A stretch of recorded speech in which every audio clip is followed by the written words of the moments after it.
Okay, so good morning, first of all. And for those of you who are familiar with Abuna Bulus George, he's a priest from Heliopolis. Is it St. Mary's Heliopolis? No, it's St. George. No, St. Mark's. St. Mark's Heliopolis. It's the same church that Abuna Dawood Lamay teaches at, if you are probably more familiar with him, if you're familiar with any of them. But anyway, so it's same church, it's huge, massive church in old Egypt, and excellent speaker. I listen to a lot of his sermons online.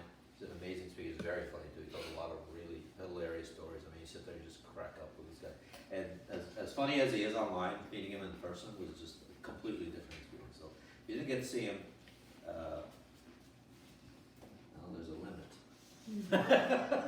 There's a limiting factor here.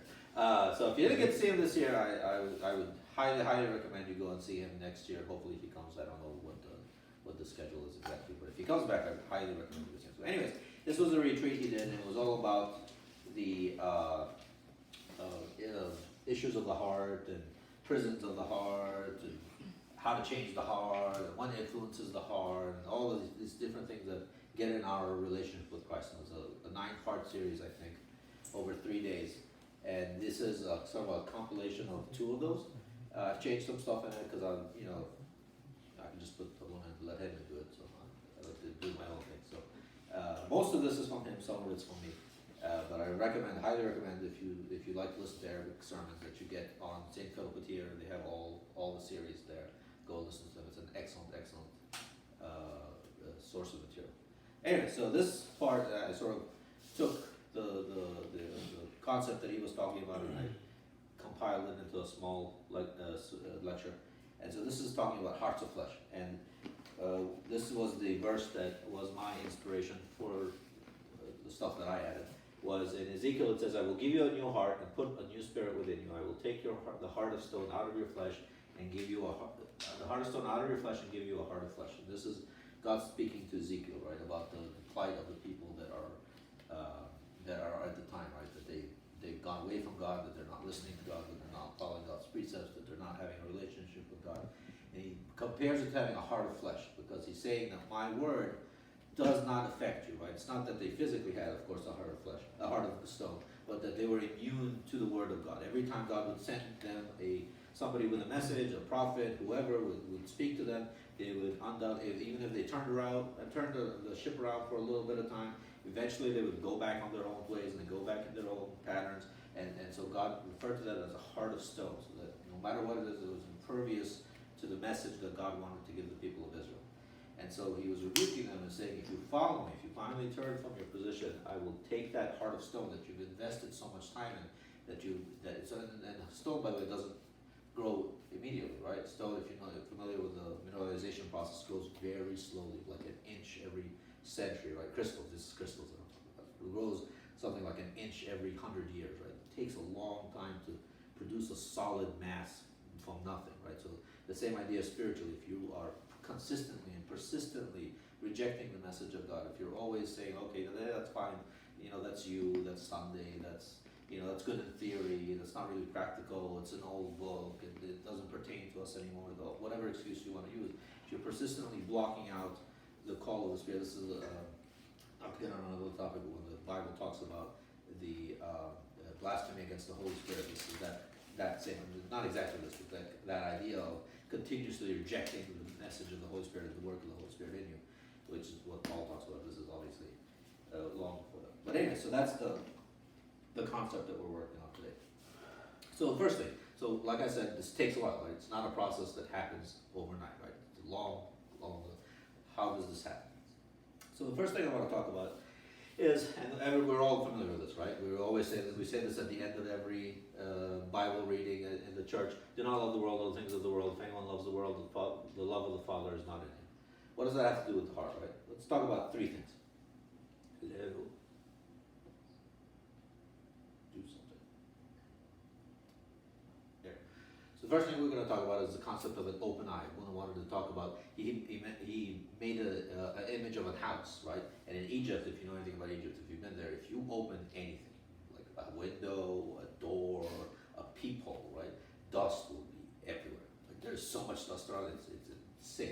it says, you know, compared it to a woman who had just finished cleaning up the house, and then she opens up the window, and then people come home and they're like, hello, why is this place so dusty? And the idea, if you open up the window, it opens it up to everything, right? We're gonna talk about the eyes as the window. And the other thing is the ears, an open ear, and an open tongue. So what do these things mean? Okay, so the first thing, in Matthew it says, the lamp of the body is the eye. If therefore your eye is good, your whole body is full of light. I'm sure I can get everything. So, what does that mean? Anyway, somebody give me an idea of what the Bible was talking about when it said that the lamp of the body is the eye. If therefore your eye is good, the whole body is full of light. Well, your eye is what brings everything in before it's processed through your mind. Right. It's the first thing that you receive information from. Absolutely. Anybody else? So what about David and Bethesda? And Bathsheba, sorry, Bethesda. David and Bathsheba, right? David was a king, right? He was married. He was already married, right? He had his choice of any woman that he wanted. He could have had. He did actually have political alliances where he married other women. His son certainly did that, right? But what did he want? He opened his eyes to the lusts of the world, to the desires of the world. When we go around in this culture, of course, it talks about, you have to wear, short pants and sexy clothes and makeup and, do this and do that. I'm not saying don't do that, right? People want to make themselves look good, fine. But when you're constantly opening yourself to that barrage of the garbage you're taking in through your eyes visually, the lusts of this world, the messages that you're getting from this world. Oh, you don't have to love somebody to sleep with them, or you don't have to date because you have to date like 50 people because how do you know what you like? And what if this thing about this person you don't like, or you don't like this thing about this person? Like you have to go around and date all these different people and take in all these different experiences.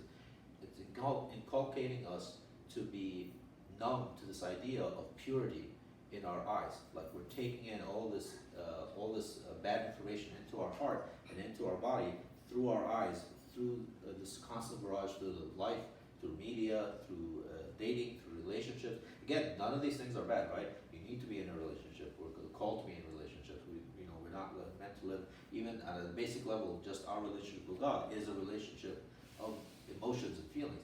But we have to do that within a certain procedure that the church puts those so that we don't harden our hearts. Another thing that we can fall into is covetousness, right? You always look around this person, up or down, right? It doesn't matter. Like you look at this person, say, "Oh, I'm so glad I'm better than this person." He's got these problems. They're not doing well. They're in a job that's not going anywhere, or they're down on their luck. Or you look at a person that's better than you, and you're like, "Well, why can't I be like this person, right? Why, if you have a brand new car, right? Like I have a friend who actually did this. He bought a brand new car, so happy with it, and then he realized that another friend of his got a much better car, and now all of a sudden this brand new car that he's so happy with, it's a piece of crap. I don't want this thing. I should have turned it in and gotten a better one, right? You can steal the happiness and the peace in your life by comparing yourself to somebody else, up or down.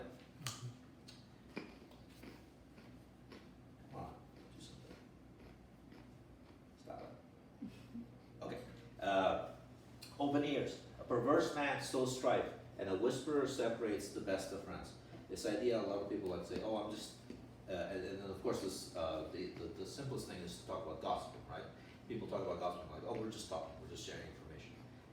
Just the act of gossiping, whether or not you're the person saying the gossip or receiving the gossip, it's a painful process. We'll talk about talking in a minute. But if you're receiving the gossip, for example, that also creates problems because it creates strife for people around you. It creates a bad image. If, like, for example, I know this used to happen in my church in Kuwait, right? People would talk about how this person got, you know what the word, bless you know what the word wasta means? Wasta? Yeah, so that this person only got that job because of a wasta. Like somebody A favor. referred him a favor. Somebody referred to him to a friend of Connection, his. yeah. It was like he got special favors because his daddy knows somebody else who knows somebody else who knows somebody else. That kind of thing, right? So that it would happen all the time. People would talk all the time, constantly talking about how this person got this job because of his father, or this person got into this school because the government, or this or that. Whatever. This creates a lot of bad feelings in the community. When you're in the community and you're part of it, it creates division within members of the community. And Jesus had a parable where he talks about whitewashed tombs, right? He compared the Pharisees and the Sadducees to whitewashed tombs.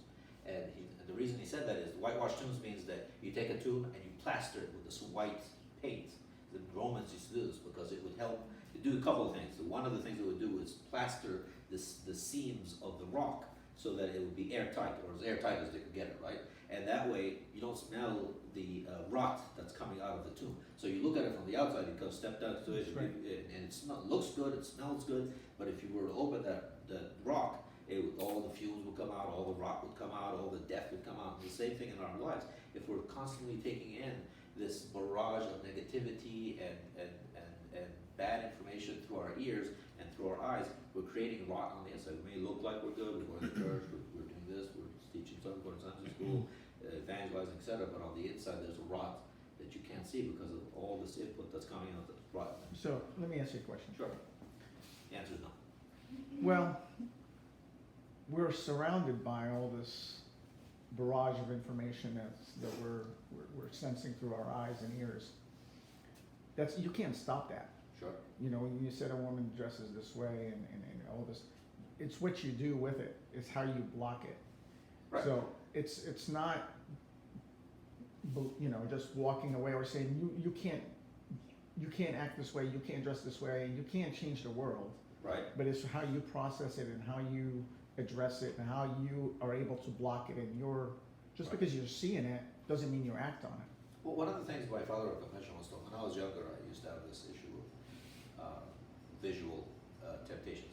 And my father of confession, one of his advice to me was, just because it crosses your way doesn't mean you need to focus on it, right? Right. So this idea that, yeah, you're going to be stimulated by these things. You can't stop it. You can't, I mean, unless you're just going to live in a hole for the rest of your life, there's no way to not be subject to that stuff. But whether or not you focus on it, whether or not you engage in it, whether or not you promote it and are actively participating in it, whether or not you allow, like one of the things we're going to talk about is weeding out these thoughts that come into your life so that they don't take root.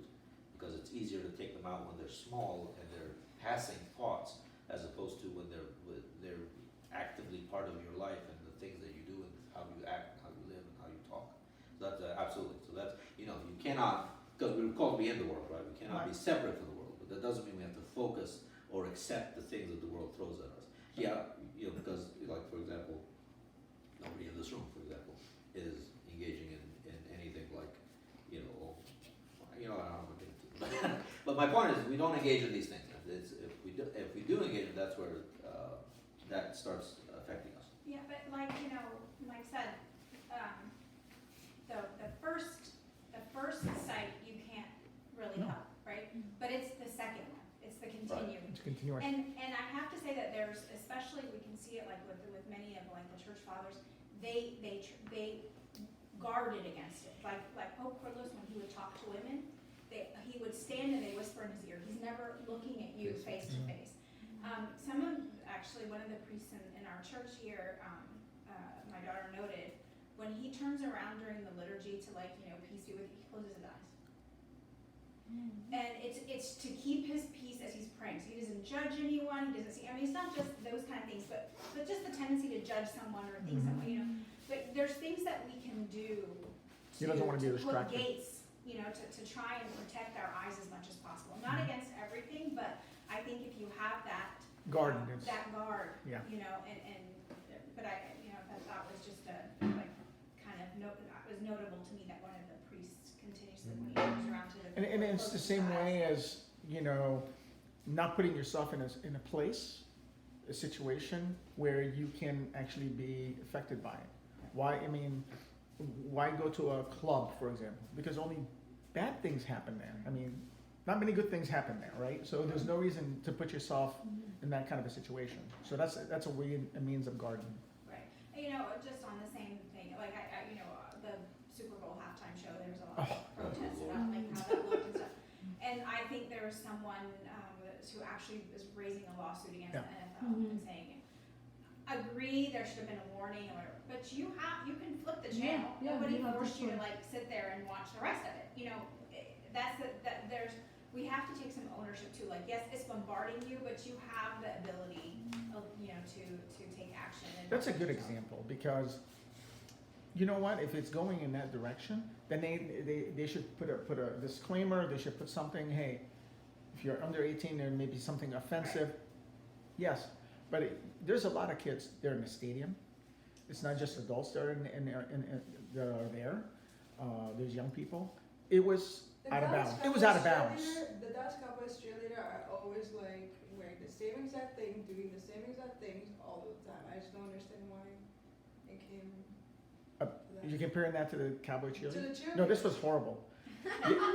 If you watch the whole show, that was disgraceful. They had poles. They were dancing on poles. I mean, they don't dress the same, and they didn't act that way in front of billions of people. You know, shaking. You know what? No. There's no comparison.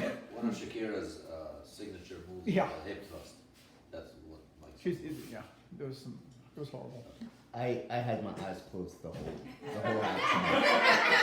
The whole thing, right? Whole halftime. I, had my eyes Yeah. closed. I opened it in the mid third quarter. Didn't want to let it in. Come over here and watch your wife's reaction. Anything else? Peter, I'll teach you how Um, to points later. I'm very good at it. That's why you need transition sunglasses. You can't see your eyes. Somebody's sleeping on the couch tonight. You can tell us what he actually did.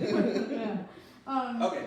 I was actually gonna add to Mike. A priest in my church always says, like, with a club, for example, because back then we were all that age where we were going to places we shouldn't be. It was always like Abuna said, would you leave God at the door or would you take him with you? So would he be okay with going in that setting with you? So always think like, if God going to be okay with sitting next to me in this location Mhm. or doing what I'm doing or this action or whatever. You know, it's a good point. Like, even you find yourself almost dragged into those kind of situations. I'll give you a perfect example. I was at every year our work functions in Las Vegas. There's 6 of them a year, and there's always a celebration night, a work event that's invited by our clients and customers, and they'll host it in a club. I mean, how can I not go, right? But it doesn't mean that you participate, right? There's areas where you can just put yourself somewhere else, not near the dance floor, not drinking the alcohol and participating, just because you have to go. I mean, I cannot say, well, I can't do this, I can't do this. I'm not gonna have a job, right? But if you find yourself in that kind of a situation, you stand guarded. So you're gonna be confronted in situations in your life where you have to make a decision, but always know where, what line you're gonna cross and what you won't cross. Excellent point. Anybody else? Okay. This is great, huh? Good talk. Okay, so last point on these open doors. An open tongue. For out of the abundance of the heart the mouth speaks. A good man out of the good treasure of his heart brings forth good things, and an evil man out of the evil treasures brings forth evil things. This idea that your tongue is a reflection or a extension of your heart, right? Things that are near and dear to you, the things that you think about and you obsess about and you talk, are actively engaged in, and things that you're always trying to accomplish. Those are the things that are closest to your heart, metaphorically, right? And those are the things eventually that come out of your mouth. It's not we're not stupid, right? We can control what we say, but eventually you're going to say something that's going to reveal the things that what's actually in your heart. And so if what's in your heart is not good, if what's in your heart is all these things that have been clouding your life through your ears and through your eyes, and it's getting in, and we'll talk about the parable of the weeds in a minute, but things that grow in your heart and fester and are heart habits that you form through accepting these things and moving through these things, and that's what's going to come out of your mouth. So when you open your mouth to talk, these are the things that are going to come out of you. And if you want to live in a relationship with Christ where your heart is a heart of flesh and a heart of stone, then what comes out of your mouth will naturally reflect that, right? It'll naturally, we're not perfect. None of us are going to have saintly lives. We're not going to be religious superstars, right? But that desire is what I'm talking about. The desire to want to be with God, the desire to be one in the Word of God. We'll talk about it at the end, how the actions and healthy things to do that help keep your heart in a relationship with God. These are the things that will spill out of your tongue. And remember what God's promise was to Saint Peter. He said, "Don't worry about what you're going to say when you stand before kings and rulers. Do not worry about what you will say. The Holy Spirit will give you the words." Now that doesn't mean that the Holy Spirit is literally going to speak through them, but it's through their relationship with God, it's through the 3 years that they work with God, that the Holy Spirit is going to remind them of the things to say, and then it's going to come out of their hearts. And then there's another, where is it? Proverbs that says, "Train your child in the path of righteousness, and he will not stray." Right? That idea that if you all your life are instilled in the principles of the church, that once you get older, it will normally come out of you. One of the things I love about in the Old Testament in Genesis, when Jacob, who is elderly at this point, right? Jacob. He's been reunited with Joseph, and he's blessing all of his children, and he leans on his cane and he leans forward because he can't stand up anymore. He's so old he can't stand up anymore. But that habit that he formed through years and years and years, instinctively, he didn't even think about it. He grabbed his cane and leaned forward because he wants to, and he's going to prostrate himself to bless his children. Now, he couldn't do it, but that idea that the Bible went through and actually described it because he wanted to, because that was his body trained to do it. He didn't even have to think about it. He took a stick and he leaned forward. One great example, and Abuna Samuel, I've heard him say it multiple times, and it's really stuck with me. It's like when people have children, and once they have babies and children, they don't come to church because the baby's young. But That's actually, when you want to come to church. but that's when you actually want them to come, Right. because you want them to hear the hand and the sermon and wa'azah. I mean, you want to hear. So the environment of the church is instilled at a very young age, and so its natural tendency as they get older, it's just repetition. They're not going to be distracted. They're not going to cry because you basically put that stamp on them at a very young age. Right, absolutely. That's what I tried to do with Jake. But does not work. Okay. Point number 2. So first thing was the open window, right? This idea that we allow all this bombardment to come into our lives, whether it be through our eyes, through our ears, through our speech, through whatever it is. Another thing that can turn the heart into stone is improper association. We kind of already touched on that briefly. In Psalm 1, it says, "Blessed is the man who walks not in the counsel of the ungodly, nor stands in the path of sinners, nor sits in the seat of the scornful." And the idea of this is, and this is obvious, right? This is not rocket science. Whoever you surround yourself with, these are the things. Even if so one of the arguments I used to hear a lot when I was first coming to the U.S. is, don't associate. My parents both told me, don't associate with people that you don't want to turn into, right? And I thought, was like, what's the problem? I just hang out with them. We can have a good time. They do their thing, I do my thing. That's not reality. That's not how human beings work. If you associate with people, you will eventually, if you think you're going to be the one that changes the group, most likely you're not.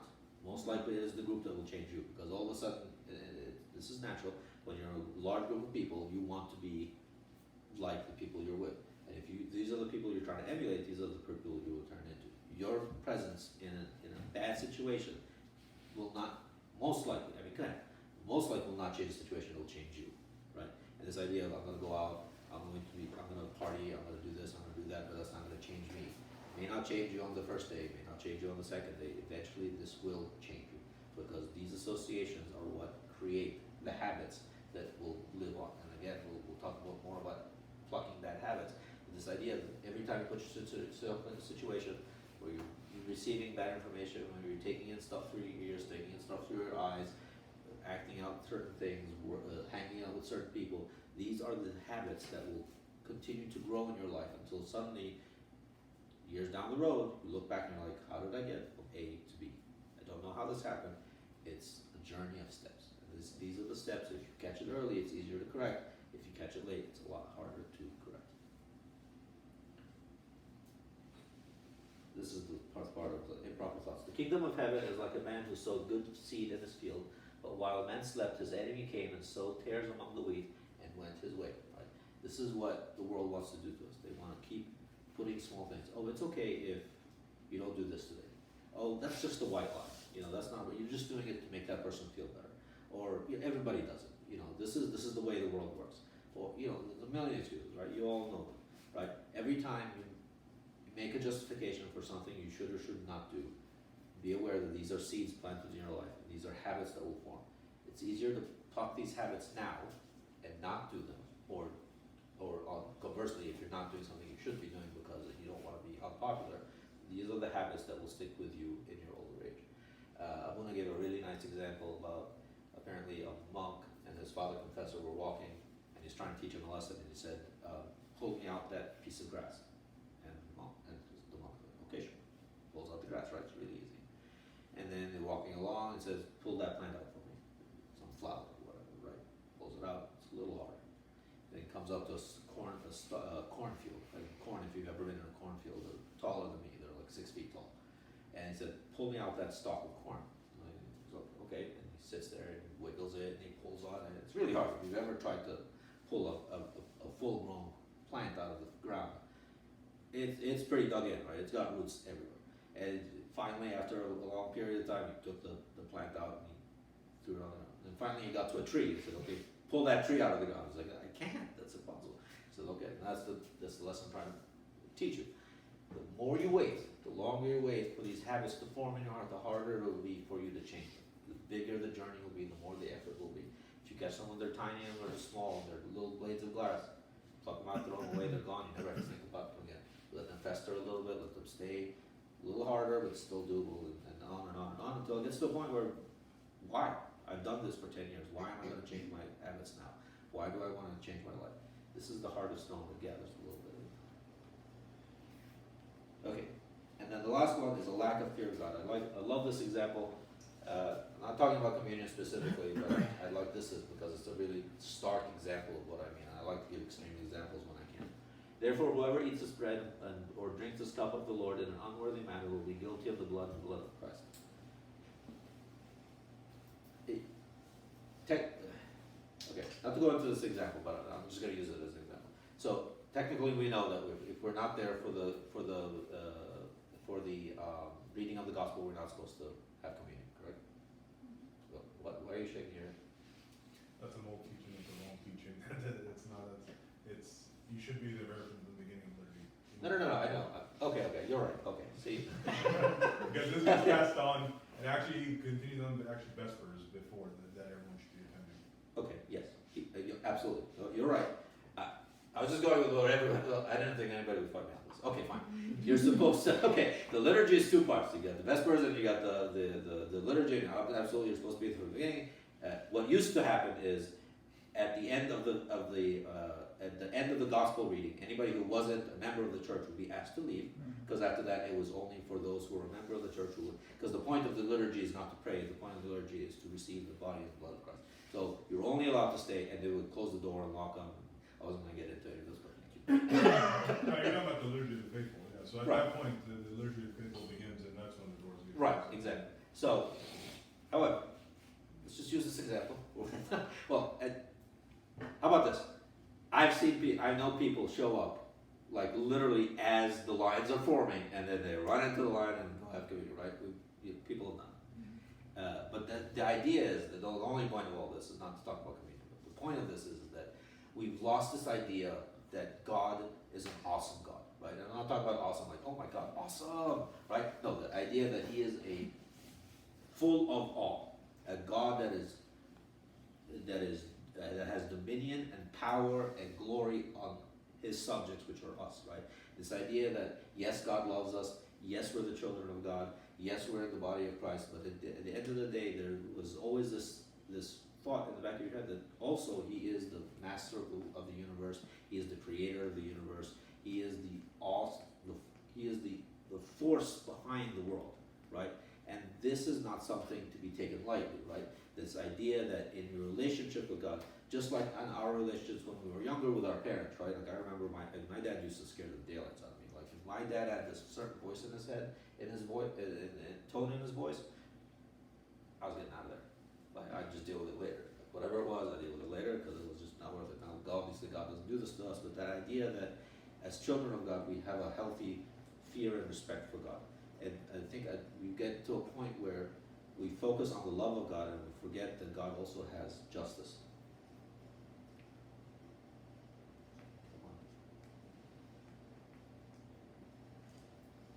Okay. Any questions before I move on? All right, I just kind of got sidetracked with that one. Sorry. point, just shortcuts. I get your point about people coming in towards the end of liturgy, but to expand on your point, that verse that you're using unworthily, even back in the days, people that attended the liturgy from the beginning, at that point, when the liturgy of the faithful started, even if they're part of the church, if they were baptized, Right. if they were there from the beginning, Right, he was talking about people showing up drunk. no. If they haven't confessed, if they're not ready, if they haven't been through repentance, they're still considered one that stood in the back and the doors were closed. So Right, who receives the body and blood unworthily is not just the attendance, but it's also our hearts. being prepared, right, Yes. absolutely. Okay, so, what keeps our heart still? I'm trying to move, I think I'm running out of time. Yeah, okay, I'll move this along. Okay, being stuck in the past. Jesus said to him, so this is one of the parables that Jesus was talking to, one of the young men that showed up to him, was talking to me. So Jesus said to him, no one, having put his hand on the plow and looking back, is fit for the kingdom of God. What Jesus was talking about is this idea that people that are stuck in their past, these people that have been scarred by their past, people that have experiences in their past that keep them from moving forward. They're always going back to that period or whatever that experience was in their past. Like people that, for example, I knew this guy back in Maryland who had moved here as a surgeon. He was a surgeon in Egypt. He came over here. He was having a real hard time getting his equivalency. He was working basically at a newspaper stand, and it didn't make him feel good, right? Because he was a successful man. He was a surgeon. He was a very, very intelligent person to talk to, but he couldn't make it work here. And so he was forever talking about how good he had it back in Egypt. And people that are like that are always living in the past where they're not moving forward and they're not able to move forward from whatever it is that happened, whatever it is that scarred them, whatever that, it doesn't have to be just one event, right? It could be a series of, I remember when you said this to me and you said that to me and we were joking around about that stuff. But no, it really does happen where people can't move forward in their relationships, either with God or with other people around them, because they're always stuck in something that happened to them in the past. And so, just like in this parable, if you put your hand on the plow, and you look, this is the reason why I bring this up, if you look backwards while your hands are on the plow, your arms naturally move with your hand, with your eyes, right? If you're looking in that direction and your hand's over here, your hands would naturally go like this. And so the plow would go off field and plow incorrectly, the technical meaning of this parable. But the idea that if you're continually looking backwards, what you're trying to accomplish in front of you gets skewed because you're not focusing on what you're doing. You're not looking forward to what you're trying to do. You're looking backwards at what happened and using that as an excuse to not move forward. And we do the same thing with our relationship with God, right? Whatever it is that caused our hearts to harden, whatever these habits are, whatever the issue that's happening in our life, we use that as a crutch. Say, well, I can't make it right with God. Well, I'll come and have a relationship with God once I get over whatever X is, right? And we always use that as excuses. It's just something in the future, right? I'll take care of it in the future. I'll take care of it. And as we do that, the stone gets bigger, the stone gets harder, the stone grows. Low self-esteem. In Romans chapter 6 says, Do you not know that to whom you present yourselves slaves to obey, you are that one slaves whom you obey, whether of sin leading to death or of obedience leading to righteousness. So, one of the things that Abuna talked about is dog racing in Britain, in the United Kingdom, right?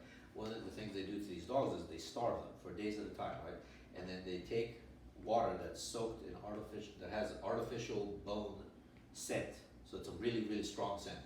I don't know how they do this exactly, but somehow they extract whatever it is that the dog smells in the bone, and they put it in the water, and then they have a truck just past the starting gate. When they open the starting gate, the dog smells the bone meal is, I guess what it is, marrow, some kind of a marrow scent, right?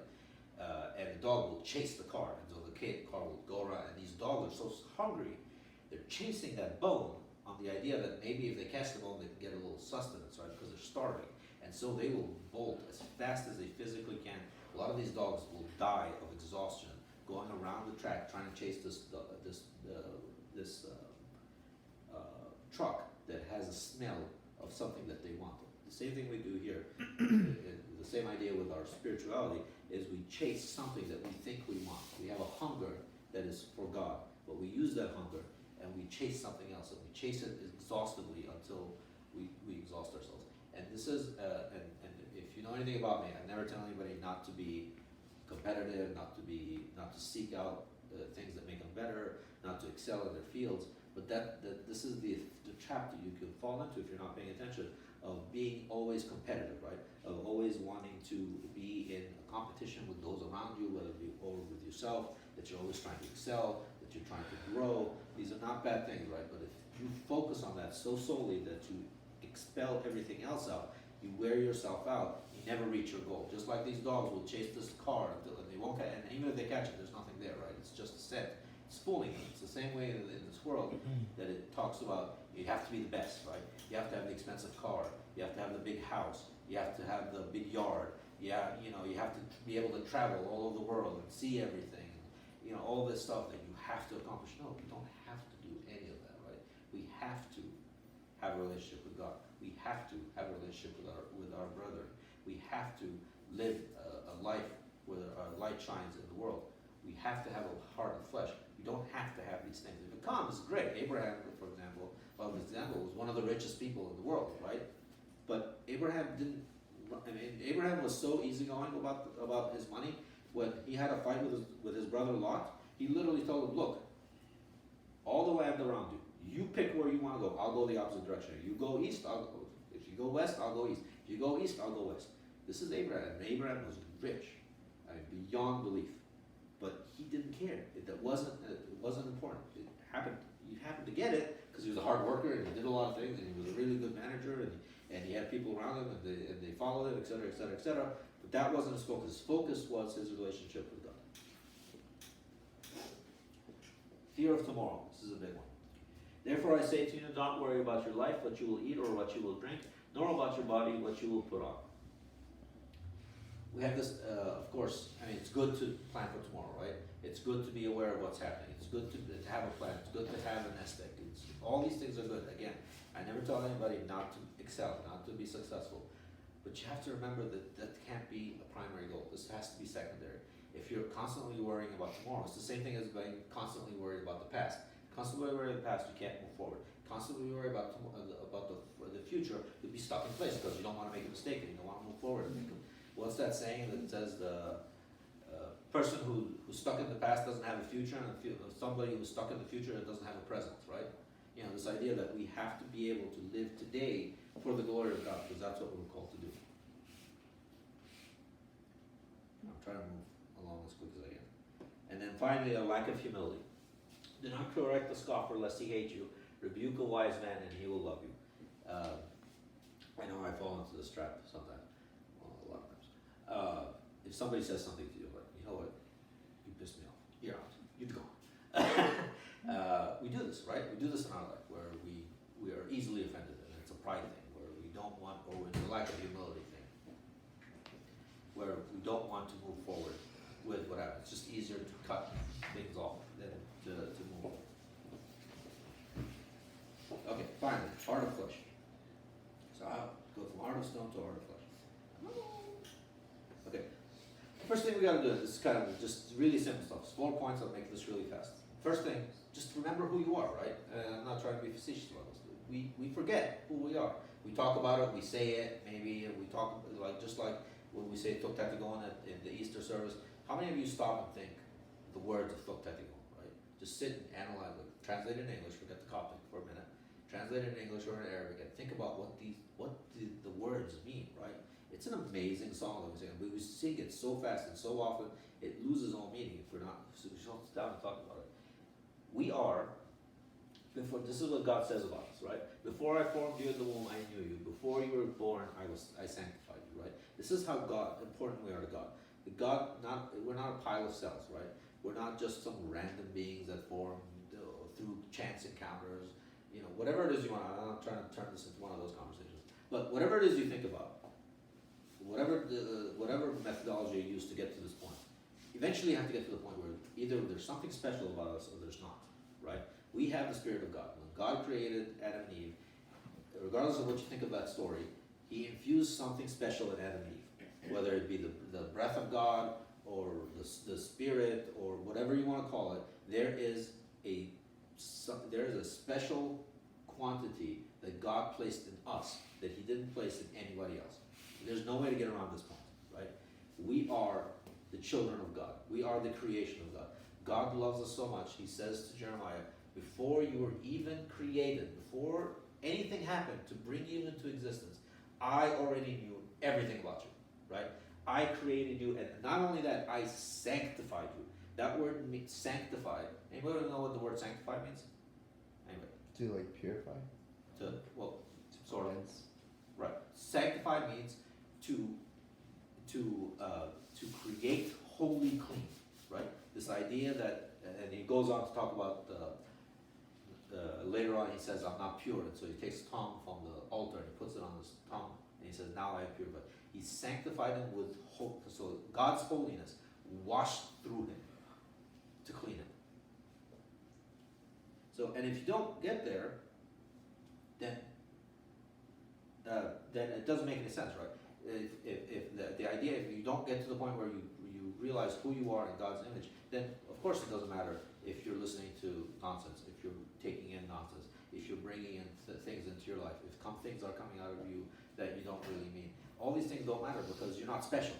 But if you look at this and you remember who you are and you remember that you are special, then you think to yourself what Joseph said to the Potiphar's wife, right? He says, "How can I do this evil in the sight of my God?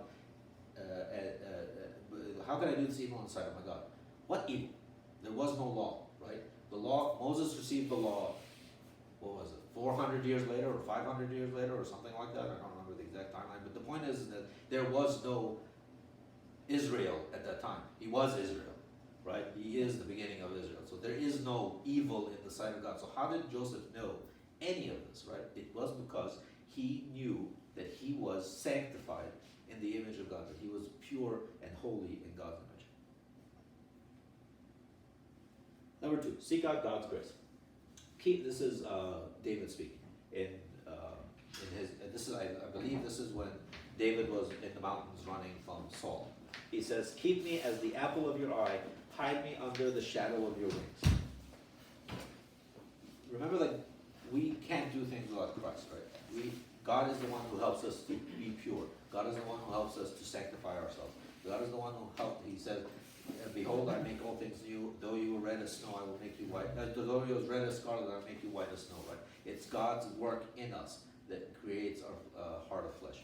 It's not us that's doing it.